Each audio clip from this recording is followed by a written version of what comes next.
السلام علیکم ورحمۃ اللہ. بسم اللہ الرحمن الرحیم.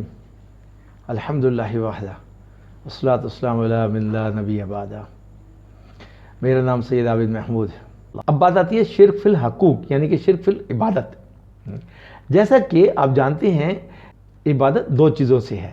مثلا جیسے ایک جاندار کی بھی دو چیزیں ہوتی ہیں، ایک ہے اس کا جسم اور ایک ہے اس کی روح. اب جسم تو نظر آتا ہے، روح نظر نہیں آتا، اور جسم جو ہے وہ بغیر روح کے چلتا نہیں ہے، کسی کام کا نہیں ہے.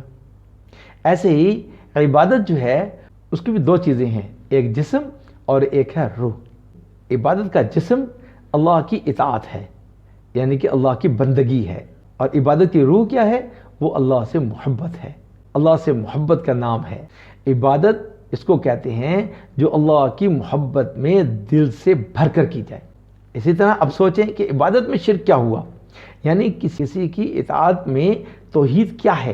سمجھنے کی بات ہے کہ مطلب مطلق صرف اللہ سبحانہ وتعالیٰ کی ذات ہے، باقی تمام ہر قسم کی اطاعت اللہ کی اطاعت میں تابع ہے. یعنی کہ والدین کی اطاعت بہت ضروری ہے، لیکن جہاں والدین کے حکم اللہ سبحانہ وتعالیٰ کے حکم کے خلاف ہوا تو اطاعت نہیں ہوگی.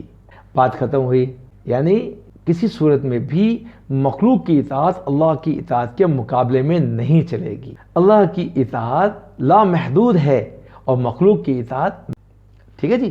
اب یہ بات بھی سمجھ میں آنی جانی چاہیے کہ اگر ہم نے کبھی کسی وقت بھی اللہ کے حکم کے مقابلے پر کسی مخلوق کے حکم کو ترجیح دی اور اس کو اہمیت دی، اس کو فوقیت دی، اس کو اپنی پریورٹیز بنایا، تو وہ پھر کیا ہو جائے گا؟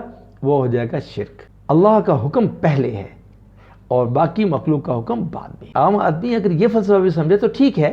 اسے یہ معلوم ہو کہ اللہ تعالیٰ ہی رازق ہیں، اللہ ہی خالق ہیں، اللہ ہی مشکل کشا ہیں، اللہ ہی حاجت روا ہیں، اللہ کے علاوہ کوئی ایسا نہیں ہے جو کہ اس ساری کائنات کو چلاتا ہے، اور اللہ سے بڑا کوئی نہیں ہے.